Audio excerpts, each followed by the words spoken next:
प्रश्न 8 अन्य ऐतिहासिक तत्वों तथा शक्तियों का वर्णन कीजिए जिन्होंने अंग्रेजों को 1947 में भारत विभाजित करने के छोड़ने के लिए बाध्य किया।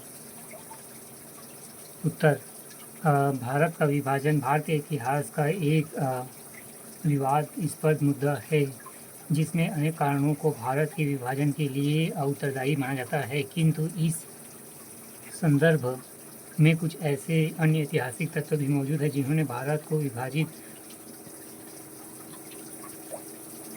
कर छोड़ने के लिए अंग्रेजों को मजबूर किया। ऐतिहासिक तत्वों में ब्रिटेन की उपनिवेशवादी नीति को उत्तरदायी माना जा सकता है, जिन्हें वह भारत में कुछ वस्तुएं संरक्षित करना चाहता था ताकि भारत की आज़ादी के बाद भी उसे इसका लाभ मिलता रहे। इसके अलावा वैश्विक शक्तियाँ भी अंग्रेज़ों के विरुद्ध हो गई थी, जिसमें अमेरिका और रूस का नाम शामिल।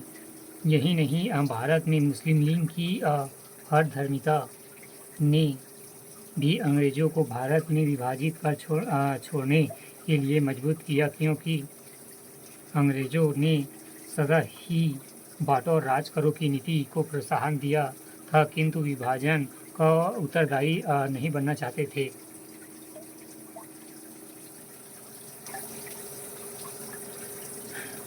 प्रश्न 8 अन्य ऐतिहासिक तत्वों तथा शक्तियों का वर्णन कीजिए जिन्होंने अंग्रेज़ों को 1947 के विभाजित कर के छोड़ने के लिए बाध्य किया। उत्तर द्वितीय विश्व युद्ध के दो गुटों के मध्य न होकर दो विचारधाराओं पूंजीवाद और साम्यवाद के मध्य हुआ था, जिसमें अंग्रेज पूंजीवादी विचारधारा के असमर्थक थे। चूँकि भारत की भौगोलिक सीमा सोवियत संघ की सीमा के पास थी, इसलिए अंग्रेज़ों ने भारत की साम्यवादी विचारधारा के प्रभाव को रोकने के लिए अप्रत्यक्ष एवं गुप्त रूप में ही भारत विभाजन और नए राष्ट्र पाकिस्तान का समर्थन किया। पाकिस्तान को सोवियत संघ, अफगानिस्तान और भारत के मध्य एक बफर स्टेट के रूप में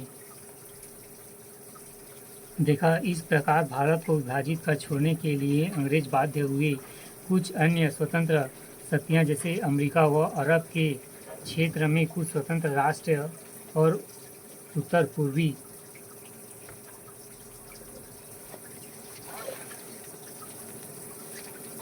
के राष्ट्र भी भारत की आज़ादी के लिए अपना समर्थन दे रहे थे। इस प्रकार अन्य ऐतिहासिक तत्वों व शक्तियों ने अंग्रेज़ों को भारत विभाजन कर छोड़ने के लिए मजबूर किया।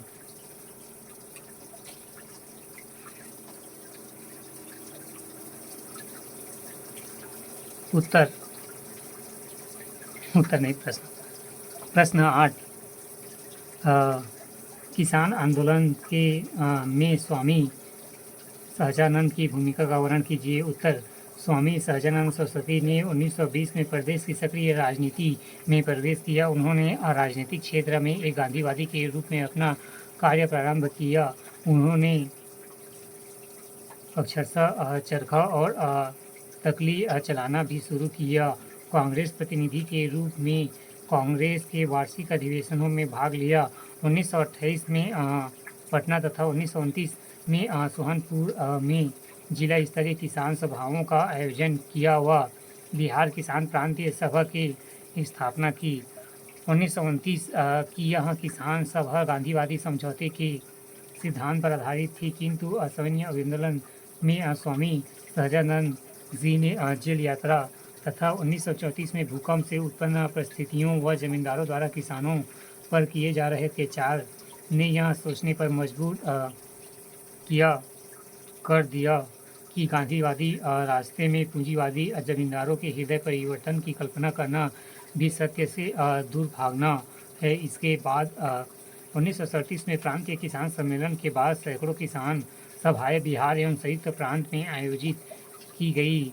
उन्हें लंबे समय तक किसानों के समर्थन के लिए बिहार कांग्रेस समिति के सदस्य के रूप में कार्य किया, किंतु दक्षिणपंथियों के समर्थन के निचले स्तर पर कांग्रेस समितियों ने उनके विरुद्ध अनुशासनात्मक कार्यवाही की। कांग्रेस समिति ने किसान सभा को अपना पक्ष रखने का अवसर नहीं दिया व स्वामी सहजानंद को 3 साल के लिए कांग्रेस से बाहर कर दिया गया। फिर भी वे आजीवन किसानों के हित में कार्य करते रहे।